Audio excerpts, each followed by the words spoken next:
अस्सलाम वालेकुम student, doctor Tahmina नज़ीर है और आज हम विज़रा फिजियोलॉजी का नेक्स्ट चैप्टर स्टार्ट करते हैं, जिसमें हमने अपना ब्लड यूनिट स्टार्ट किया था। ब्लड यूनिट्स में हमने स्टेप वाइज देखा कि ब्लड के कौन कौन से कंपोनेंट हैं। इसके हर कंपोनेंट की हमने डिटेल स्टडी की। उसके बाद हीमोग्लोबिन के बारे में देखा लास्ट लेक्चर में कि हीमोग्लोबिन का स्ट्रक्चर कैसा है, किस किस तरह उसकी फॉर्मेशन हो रही है। आज के लेक्चर में हम प्लेटलेट्स को देखेंगे। इसके अलावा हम देखेंगे कि ब्लड इंडाइसिस क्या होते हैं। तो स्टार्ट करते हैं आज का लेक्चर। बिस्मिल्लाहिर्रहमानिर्रहीम। Blood indices and white blood cells. Blood indices क्या होता है कि ब्लड को जो उसकी blood indices are the calculation derive from RBC count, haemoglobin content of blood and packed cell volume. अब जो आरबीसी का तादाद है आपके खून के अंदर, हीमोग्लोबिन की मिकदार कितनी है आपके खून के अंदर, ये आरबीसी के ऊपर डिपेंड कर रहा होता है। अब इन सारी जो कैलकुलेशंस हमें मिलती हैं उसको हम ब्लड के इंडाइसिस कहते हैं। अब नॉर्मल ब्लड इंडाइसिस में अगर कोई चेंज आ जाएगा तो उससे हमें पता चलेगा कि पेशेंट की डिजीज़ कौन सी है।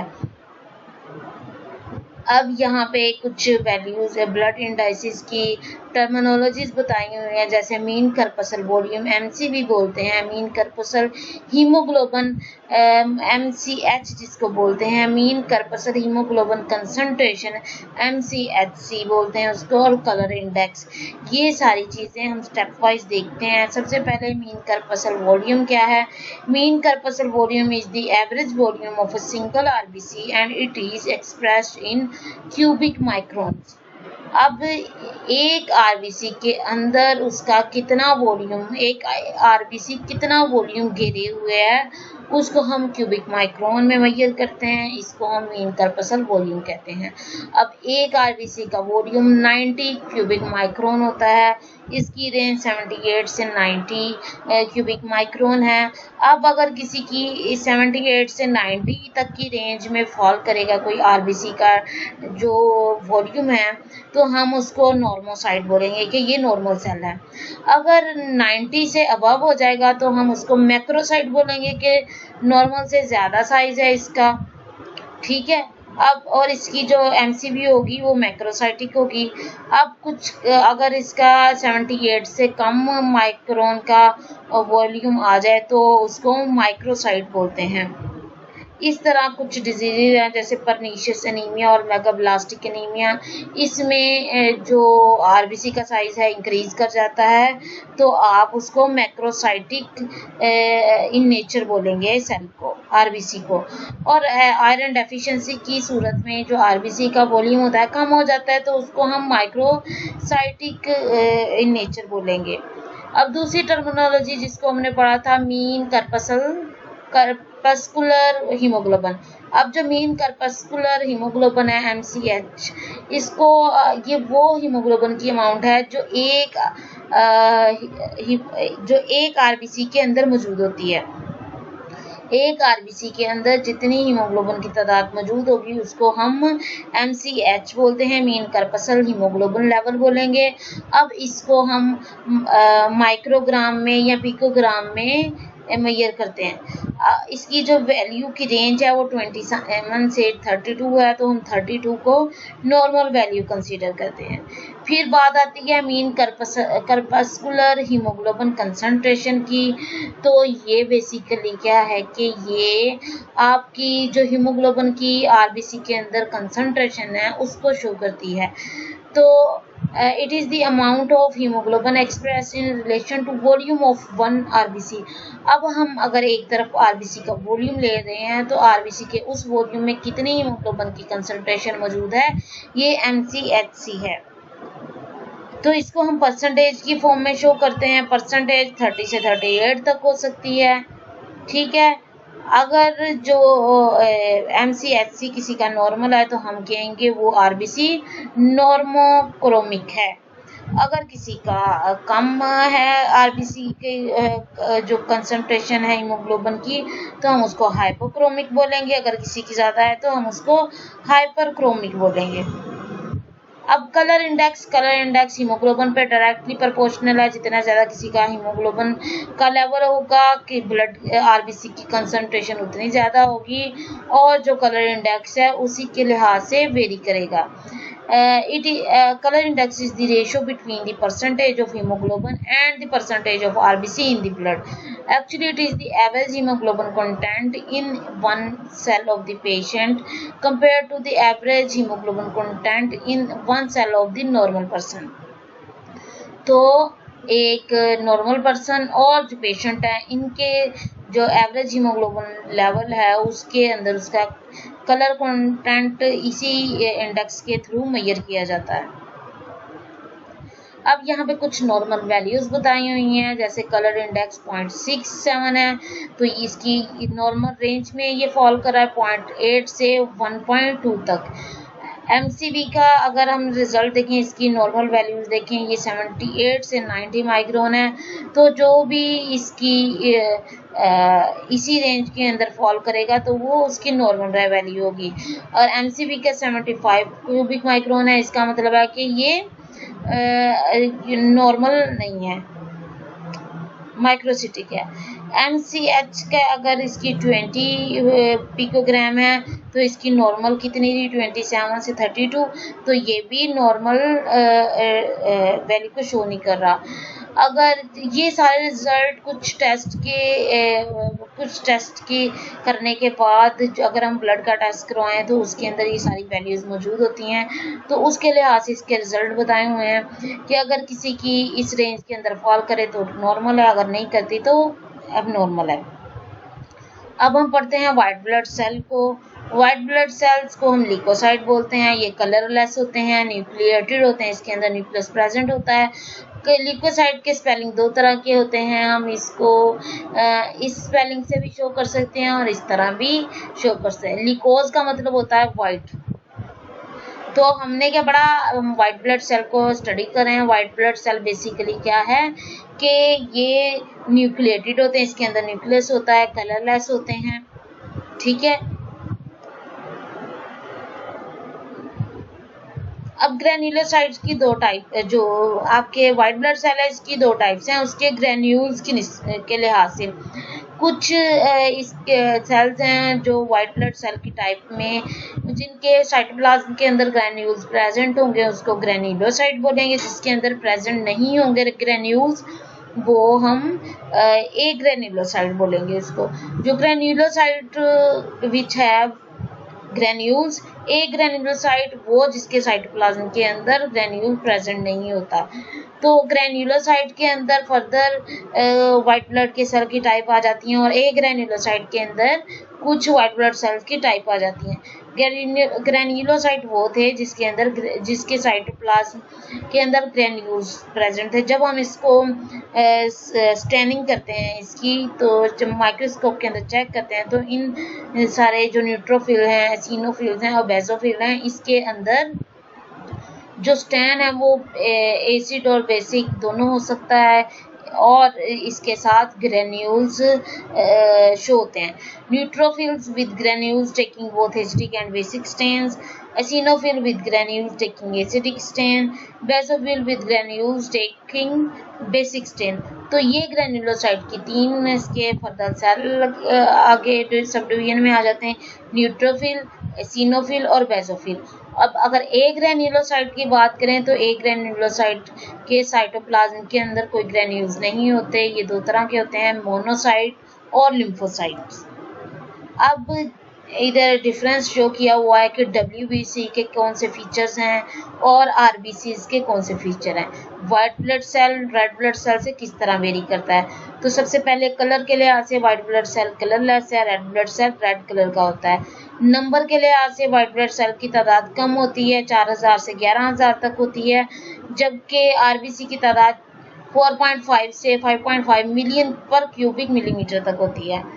जो साइज के लिहाज से जो वाइट ब्लड सेल बड़े होते हैं 18 माइक्रोन तक, और जो रेड ब्लड सेल है वो 7.4 माइक्रोन मतलब हाफ से भी कम उसके डायमीटर होता है। शेप वाइट ब्लड सेल की इरेगुलर होती है। जो आरबीसीज है रेड ब्लड सेल, उसकी शेप डिस्क शेप और बाइकनकेव होती है।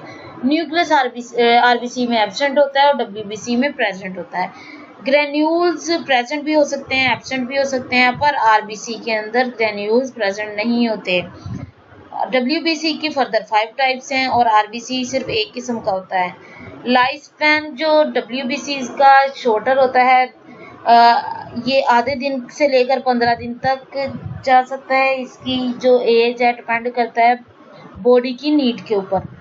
जो आरबीसी है उसकी एज आप सबको पता है कि 120 डेज होते हैं। इधर कुछ स्ट्रक्चर दिखाया हुआ है, न्यूट्रोफिल, एसिनोफिल और बेसोफिल, ये सारे क्या हैं, ग्रेन्युलोसाइट्स हैं। इसके साइटोप्लाज्म में आप सबको स्टैंडिंग के बाद ग्रेन्यूल छोटे छोटे नजर आ रहे होंगे, तो उस लिहाज से इसकी स्ट्रक्चर दिखाया हुआ है कि इसके अंदर ग्रेन्यूल्स हैं, बाइलोब्ड और या मल्टीलोब्ड इसके अंदर न्यूक्लियस मौजूद होता है। फिर इधर एक ग्रेन्युलोसाइट वो जिसके अंदर ग्रेन्यूल्स प्रेजेंट नहीं होते, इसका साइटोप्लाज्म क्लियर होता है, पर इनका जो न्यूक्लियस होता है वो लार्ज साइज का होता है। ठीक है, अब जो जो न्यूक्लियस है वो बाइलोब्ड है, पर साइटोप्लाज्म इसका क्लियर्ड है। लाइफ स्पैन की बात की तो इसका लाइफ स्पैन हमने देखा था कि आधे दिन से लेकर 3 से 6 मंथ तक होता है। किस बात पे डिपेंड करता है, ये बॉडी की नीड के ऊपर। अगर कोई इन्फेक्शन है तो जो वाइट ब्लड सेल का लाइफ साइकिल है ये इंक्रीज कर जाएगा। अब यहाँ वाइट ब्लड सेल के कुछ डायमीटर और लाइफ स्पैन की बात की है, न्यूट्रोफिल, एसिनोफिल, बेसोफिल, मोनोसाइट और लिम्फोसाइट की। जो न्यूट्रोफिल्स हैं वो उसका डायमीटर 10 से 12 है, एज इसकी 2 से 5 डेज है। एसिनोफिल 10 से 14 है, एज उसकी 7 से 12 डेज है। बेसोफिल 8 से 10 डेज इसका डायमीटर है, 12 से 15 इसका लाइफ स्पैन के दिन है। मोनोसाइट 14 से 18 माइक्रोन इसका डायमीटर है, 2 से 5 इसके लाइफ स्पैन के डेज हैं। लिम्फोसाइट 7 से 12 माइक्रोन इसका डायमीटर है और हाफ से 1 डे नॉर्मली इसका लाइफ स्पैन के डेज हैं। अब इसकी प्रॉपर्टीज की बात करें तो इसके आगे जो प्रॉपर्टीज हैं, सबसे पहले इसमें डायपोटेसिस आता है। डायपोटेसिस वाइट ब्लड सेल की वो प्रॉपर्टी है कि जैसे ये ब्लड वेसल के अंदर से पास करता है तो ये वहाँ अपने आप को स्केयर लेता है, स्क्वीज कर लेता है जैसे ही, और इजीली ब्लड वेसल के अंदर से पास हो सकता है। अमेबॉइड मूवमेंट इसका ये है कि जो वाइट ब्लड सेल की कुछ टाइप्स हैं जैसे न्यूट्रोफिल्स हैं, मोनोसाइट्स हैं, लिम्फोसाइट, ये क्या करते हैं कि ये नेक्स्ट जगह पे मूव करने के लिए अमेबॉइड मूवमेंट शो करते हैं। एक जो अपना साइटोप्लाज्म का एक पार्ट पहले प्रोट्रूड करेंगे, उसके बाद सेकंड पार्ट, इस तरह इसकी शेप वेरी करती रहती है।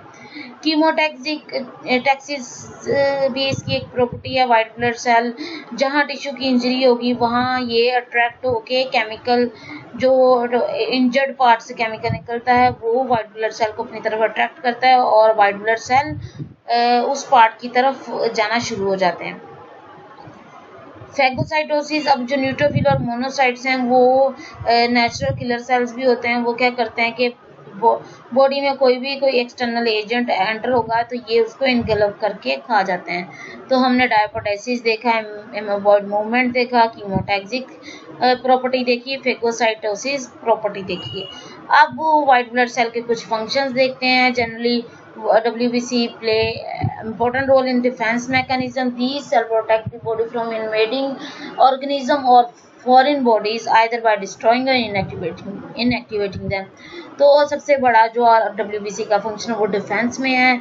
जैसे कोई बैक्टीरिया, वायरस या कोई भी फॉरेन पार्ट आपकी बॉडी के अंदर एंटर होगा तो आपका जो वाइट ब्लड सेल है उसको इनगल्फ करके ख़त्म कर देगा। अब यहाँ कुछ सिक्रीशन बताई हुई हैं कि जो WBCs है कुछ सिक्रीशन खारिज करते हैं, वो फिर आगे कोई फंक्शन परफॉर्म करती हैं। जैसे न्यूट्रोफिल्स हैं वो प्रोटीएजेस, माइलोपर ऑक्सीडेजेस, एलास्टेजेस, मेटालोप्रोटीनेजेस, डेफिसिन्स, ये रिलीज करते हैं। जो ऊपर वाले 4 हैं वो माइक्रो ऑर्गेनिज्म की तबाही के लिए यूज होते हैं। डेफिसिएंस का काम एंटी माइक्रोबियल है, एंटी इन्फ्लेमेटरी एक्शन है, वुंड हीलिंग, केमोटैक्सिस है। उसके अलावा न्यूट्रोफिल कैथेलिसिडिन रिलीज करते हैं, ये भी एंटी माइक्रोबियल इनएक्शन है। NADPH ऑक्सीडेज, ये भी बैक्टीरियासीडल एक्शन में है। प्लेटलेट एक्टिवेटिंग फैक्टर, ये प्लेटलेट को एग्रीगेट करता है, मतलब एक दूसरे के ऊपर जमा करता है। एसिनोफिल परऑक्सीडेज, ये जितने भी बैक्टीरिया है, वर्म्स हैं, उसको खत्म करने के लिए इस्तेमाल होता है। Major basic protein destruction of worms, कुछ जो एसिनोफिल हैं वो ये सारे eosinophil peroxidase, major basic protein, eosinophil cationic protein, eosinophil derived neurotoxin, interleukin 4 और 5, ये सब रिलीज करते हैं। अब इन सब का न्यूरोटॉक्सिक रिएक्शन है, ये वर्म्स को किल करने के लिए एंटी इन्फ्लेमेटरी भी होता है। कुछ बेसोफिल्स कौन से एंजाइम सिक्रीट करते हैं, प्रोटीन सिक्रीट करते हैं, जिसमें heparin, histamine, bradykinin, serotonin, protease, myeloperoxidase, interleukin, ये रिलीज करते हैं। अब इन सब का फंक्शन क्या है कि ब्लड क्लॉटिंग से बचाता है, ये हाइपर सेंसिटिव रिएक्शन मतलब एलर्जिक रिएक्शन से बचाता है। माइक्रो ऑर्गेनिज्म जो अगर कोई बॉडी में इन्वेड कर जाए तो उसको किल करता है, इन्फ्लेमेशन कम करता है। मोनोसाइट्स के देखें तो मोनोसाइट्स आगे interleukin, colony stimulating factor, platelet activating factor और कीमोकाइंस बनाते हैं। अब ये सारे फर्दर ये एक्शन परफॉर्म करवाते हैं, प्लेटलेट को एग्रीगेशन करते हैं, कीमोटैक्सिस का फिनोमेना परफॉर्म करते हैं, एंटी इन्फ्लेमेटरी हैं। टी लिम्फोसाइट आगे क्या करते हैं कि ये इंटरल्यूकिन 2, 4 और 5 रिलीज करते हैं, gamma interferon, lysosomal enzyme, tumour necrosis factor, chemokines. अब इन सब का एक्शन क्या है, इन 1 बाय 1 बताया हुआ है। बी लिम्फोसाइट क्या करते हैं, इम्यूनोग्लोबिन ग्लोबुलिन्स रिलीज करते हैं, ट्यूमर नेक्रोसिस फैक्टर, कीमोकाइंस। अब ये सब क्या करते हैं, ये जितने भी माइक्रो ऑर्गेनिज्म हैं उसको किल करने में हेल्प करते हैं। क्यों, इनके ऊपर सबके इन सारे ये हार्मोन की वजह से ये जो आपके वाइट ब्लड सेल हैं ये इसको नेचुरल किलर्स भी बोलते हैं, ये आपके डिफेंस मैकेनिज्म में इसलिए बहुत इम्पोर्टेंट है क्योंकि ये ऑर्गेनिज्म को, जो भी कोई इन्वेडिंग ऑर्गेनिज्म है उसकी डिस्ट्रक्शन करवाते हैं। तो ये ट्यूमर सेल्स को ख़त्म करते हैं, इम्यून को एक्टिवेशन कर इम्यून सिस्टम की एक्टिवेशन करते हैं, कीमोटैक्सिस फिनोमेना करते हैं। अब बात करते हैं कि जो वाइट ब्लड सेल है प्रोड्यूस कैसे होते हैं। जो वाइट ब्लड सेल की डेवलपमेंट और मैच्योरेशन है वो ल्यूकोपोइसिस फिनोमेना के थ्रू होती है। अब इसकी सेम टू सेम वैसे ही इसका फिनोमेना है जो हमने पहले अपने रेड ब्लड सेल की प्रोडक्शन एरिथ्रोपोइसिस के ड्यूरेशन में पढ़ा था। तो सबसे पहले क्या था, प्लूरोपोटेंट स्टेम सेल होते हैं जो कि कॉलोनी फॉर्मिंग ब्लास्टोसाइट बनाते हैं, जो आगे फर्दर 3 कॉलोनीज बनाती हैं, colony forming unit E, colony forming unit M और कॉलोनी फॉर्मिंग यूनिट GM। तो जो कॉलोनी फॉर्मिंग यूनिट GM है वो माइलोब्लास्ट में कन्वर्ट होता है, वो फर्दर आगे मोनोब्लास्ट और प्रोमाइलोसाइट्स के अंदर कन्वर्ट हो जाता है।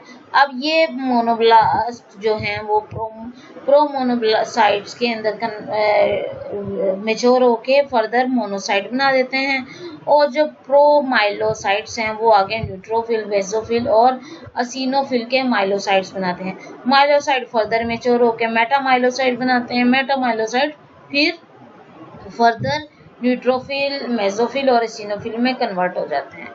जो प्लूरोपोटेंट स्टेम सेल है लिम्फोइड स्टेम सेल्स के अंदर कन्वर्ट होकर लिम्फोब्लास्ट और लिम्फोब्लास्ट से लिम्फोसाइट बना रहा है। तो ये सारे उसके स्टेप थे 1 बाय 1 जो ल्यूकोपोइसिस के अंदर बहुत इंपॉर्टेंट है। Stem cells committed pluripotent stem cell give rise to leukocyte through various stage.